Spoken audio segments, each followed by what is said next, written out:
What is good, guys? Repel here, and we have Battle 165, and today we're up against Tentacruel.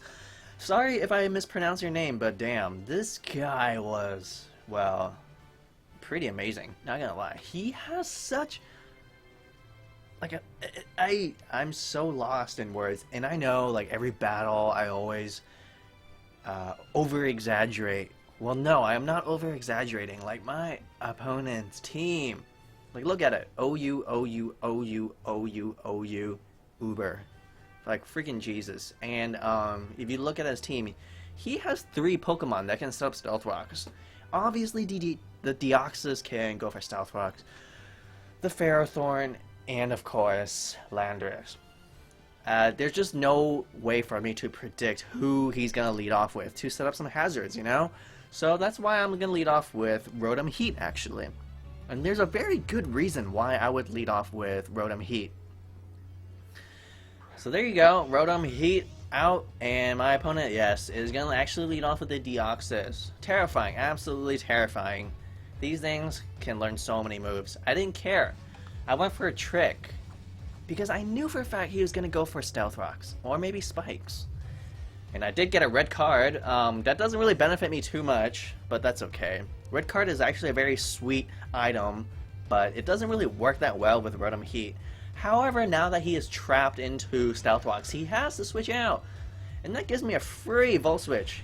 Oh, and keep in mind, my opponent does not have any, well, actually he does have the Landorus that can switch into Volt Switch. But besides that, you know, no one else. Registeel is coming out. I figured, you know what, since he set up Stealth Rocks, I'm going to set up my own Stealth Rocks. If he wants to set up his Stealth Rock so early in the battle, then so shall I. And this Rotom cannot do anything to me.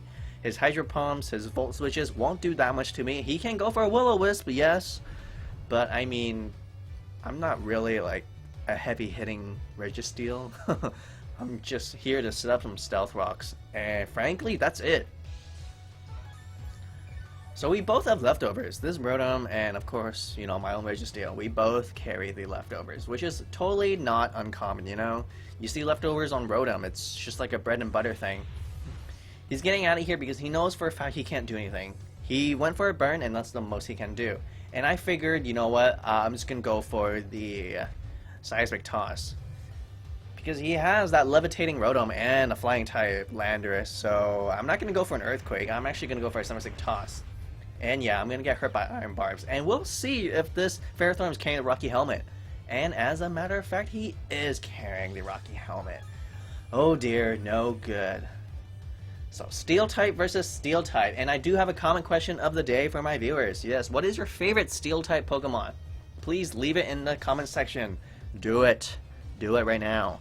Pause the video or don't pause the video. I really want to know, what is your favorite Steel type? Now he's going to go for a Power Whip. Figures, you know, he probably can't really do too much to me, but just watch me slowly die to burn. And that's exactly what I'm going to do.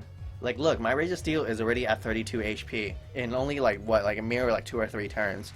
So there's no point of salvaging my Registeel. I'm just going to let it die. Unfortunately, my Registeel cannot surpass this Ferrothorn. But that is okay. I just wanted to set up Stealth Rocks, and now I'm going to bring out the Rotom, and I can easily go for the very obvious Fire tag, but before I do that, I'm going to go for a trick. I thought perhaps he might switch out. Maybe he wants to preserve his Ferrothorn, but apparently he doesn't. That's fine, because I really do not want this red card. I got the Rocky Helmet. It's not that valuable, but it sure totally beats red card. And I'm just going to go for that Overheat. That'll completely obliterate Ferrothorn. I don't think my Thunderbolt could have killed. Honestly, I have to go for Overheat. Now, I do have the red card, and I'm actually gonna save my Rotom. I'm gonna switch out right here. I know for a fact I outspeed Rotom Washes. Most Rotom Washes are physically defensive, so he has no investment in speed. But more importantly, I'm gonna save my Rotom-H because he has that Rocky Helmet. So, you know, keep your eyes peeled, guys. I'm going to show you my Rotom-H again in this battle. Now, he does go for the Hydro Pump on my, well, Sableye. And honestly, nothing in my team really appreciates getting hit by, well, yeah, a Hydro Pump. Not even Sableye. I have no choice. I have to just go for recover because he can actually finish me off with another Hydro Pump if I don't heal. But oh, my opponent knows way better than that. He is actually going to go for a Will-O-Wisp. So I actually could have went for the substitute right here, which will protect me from the Will-O-Wisp. But I didn't know. I thought maybe he was just going to connect his Hydro Pumps. So you know what? He burns me, and then I'm thinking, you know what? No. I want to burn you too. I want this Rotom-Wash to have a taste of his own medicine. And that's exactly what I'm going to do. Yes, my Sableye, of course, is Prankster, a Sableye. So all of my non-damaging moves, like Recover, Substitute, and Will-O-Wisp, will outspeed everyone. Thankfully, I actually did go for the Will-O-Wisp right before he went for a Volt Switch. While my opponent should have done go for the Hard Switch, surprisingly he brings out the Landorus. I'm thinking, okay, he might kill me with like an Earthquake or something. From this range, he actually might. However, before he will actually land his Earthquake, I'm going to go for my own Will-O-Wisp, so that will actually cut his physical attack by half. So, yeah, he's burned. And instead of going for Earthquake, he goes for U-Turn. That's fine, you know. It's nice to see U-Turn on Landorus. It's a really sweet move, but I got my burn, you know. Can't complain there. Back into Rotom. Now I know for a fact what my opponent is going to do. He's just going to keep using Hydro Pumps, hoping that perhaps I'll just perish to Hydro Pumps. But his Hydro Pumps are only doing around 50%. It's just a 2-hit KO for him.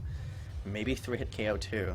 And like I said, I do have priority recover, and that's exactly what I'm going to do. So if he wants to go for Hydro Pump, well, first I'm going to heal up. But turns out he actually goes for Shockwave. I'm like, wow, that is very interesting. And he gets a crit. And you guys will see, the criticals in this game are pretty crazy. So please, stay tuned. I mean, stay till the very end of this battle because, yeah, I'm telling you, critical hits run wild in this battle. So, yeah, with burn damage, I'm not sitting too well at the same time, but I know for a fact I think he'll probably miss a few Hydro Pumps. Because honestly, when I use Hydro Pump, I miss them. I mean, shit, I've missed Hydro Pumps like 3 or 4 times in a row before. So far, my opponent has been hitting every single Hydro Pump. So, hey, you know, thumbs up for him, right? That is all good. He can do whatever he wants.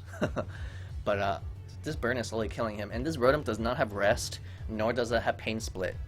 So he's pretty much dying here. And I think he knows that. He's just kind of foddering off his Rotom, hoping that he can just maybe land a crit on his Hydro Pumps right before this Rotom dies. But come on. There's a higher chance that he'll probably just miss his Hydro Pumps, right? I mean, that's what I thought in this battle. And you guys will see. You guys will see what is going on here. So yeah, like I said, burn is slowly killing this Rotom. It's great to see a Rotom without Rest, which isn't uncommon, you know? Not every Rotom has to run Rest, honestly. I went for a Substitute, and holy crap, he hits his Hydro Pump again. I really want to go for a Substitute, hoping that he'd miss his Hydro Pumps, but I mean, you know, Lady Luck is definitely on my opponent's side today. And unfortunately, yeah, I don't really have anything that can switch into the Hydro Pumps coming from Rotom. Rotom is still a really powerful Pokemon, even if it's a defensive Rotom. Hydro Pump is, you know, one of the strongest water moves out there. And obviously he gets that nice stab bonus. Same attack, same type attack bonus. Fuck, like seriously, like this is like his 5th or 6th Hydro Pump and he hasn't missed a single one. So I'm just like, god damn it, like he's using 8 out of 8 of his Hydro Pumps, and 8 out of 8 of his Hydro Pumps are linking together. So then, you know, I'm thinking, you know what, like, I don't care. If he hits me with another Hydro Pump, that's fine, because I'll still be just right around half HP. This will be his last Hydro Pump, and that's fine, you know what? I'm like, okay, as long as he doesn't get a crit. Oh, actually, he still lives one more time, thanks to those pesky leftovers. But honestly, I can't complain because I have my own leftovers too, so yeah. Okay, so here, okay, it is definitely confirmed. He'll die next turn. So I'm like, okay, fine, I still have recovers. I don't mind. I'm gonna go for my last recover right before he dies. And from this range, if he attacks me with another Hydro Pump, well, at least, you know, I'll still have half HP. Unless he gets a critical. And I spoke way too soon. He got a critical. So yeah, that was just, I wish he would have gotten a critical earlier. It just sucks to have him get a critical right before he dies, because now after this Rotom faints, he can bring out something new, something fresh, and I am at a very vulnerable stage here. Like, look at this. With burn damage, I'm only staying at 20 HP. So I had really wished that he would have crit me a little sooner. Talonflame's coming out. I have priority, but so does he. He has Gale Wings, so his Brave Bird will outspeed mine, because, you know, Talonflame is just faster. I'm gonna fire off my Rotom-Heat. More importantly, I switch out into my Rotom-Heat now because I remembered my Rotom-Heat does carry the Rocky Helmet. Rocky Helmet and Brave Bird recall damage will actually, you know, do a lot of work on this Talonflame. He has no choice but go for another Brave Bird. Maybe he's choiced, or he simply just doesn't want to risk me outspeeding him. And with recall damage, he's sitting at like 3 HP or 4 HP. Very sad. I can't finish him off. However, I do have Hippowdon. Now this Talonflame cannot switch out because I have Stealth Rocks, so he has to, but no choice, just go for a Brave Bird. Do as much as he can before dying. I'm just gonna let recall damage finish off this Talonflame. So I'm fine, unless he gets a crit. And he gets a crit. My opponent really loved getting crits right before he dies. I love it. It's a sign of determination and hope.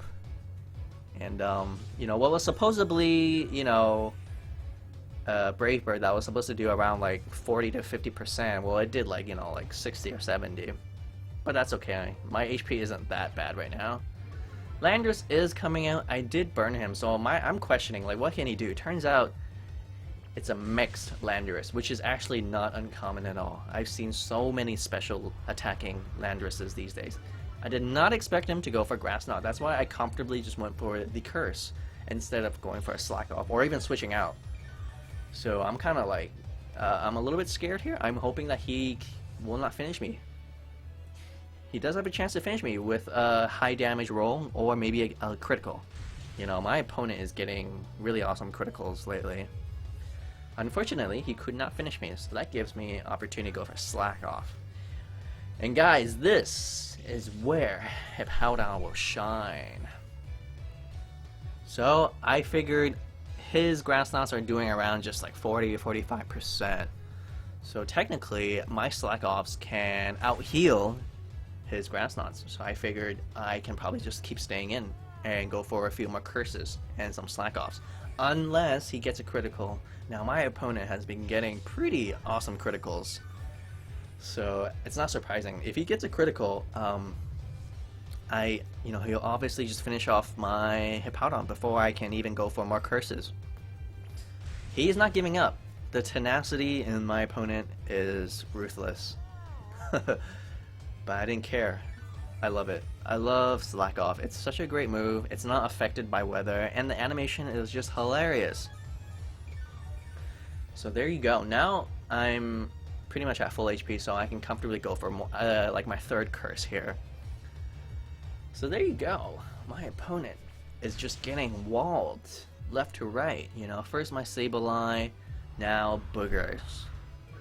And if this is your first time seeing my Hippowdon in action, oh, you guys are missing out. I have successful sweeps of my Hippowdon in my previous X and Y and ORAS battles, so please check those out as well. Grass Knot is coming. Please, no critical. I'm just crossing my fingers and just praying so hard that he does not get a critical. What I really wanted to do was actually just get like a few Curses and then just go for like a Stone Edge and kill this Landorus. But now that I see it from this range, actually this Landorus doesn't even need to be attacked, because one more burn will finish him off. So I'm not even going to go for an attack.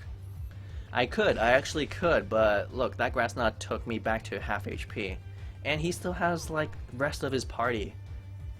really powerful OU threats left, so there's no point for me to go for an attack. I'd rather just heal up and just watch him burn to death. But those curses were not used in vain. Believe me, those curses were very handy.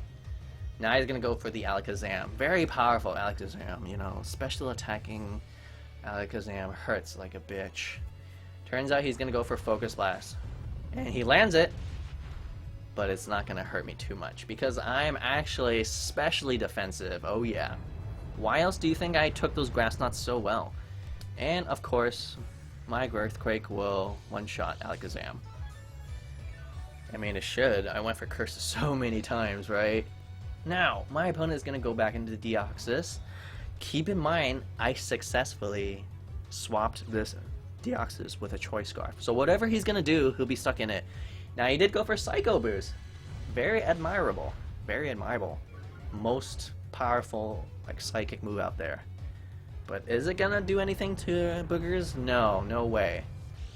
Now, Deoxys is obviously a defensive form, so his attacks, my Hippowdon attacks aren't going to do too much to him. One more Psycho Boost, and it's still not quite enough. I got a little paranoid here and just went for a Slack Off, you know. Technically, I could have switched into my Sableye. My Sableye is a Dark type, and it is immune to Deoxys. Technically, my opponent could have went for like a Toxic and maybe slowly kill my Hippowdon. But I do have a Tentacruel, so yeah. I think the biggest victory in my part was swapping a Choice Scarf with this Deoxys. Well, there you have it. Thank you, Thundercleese.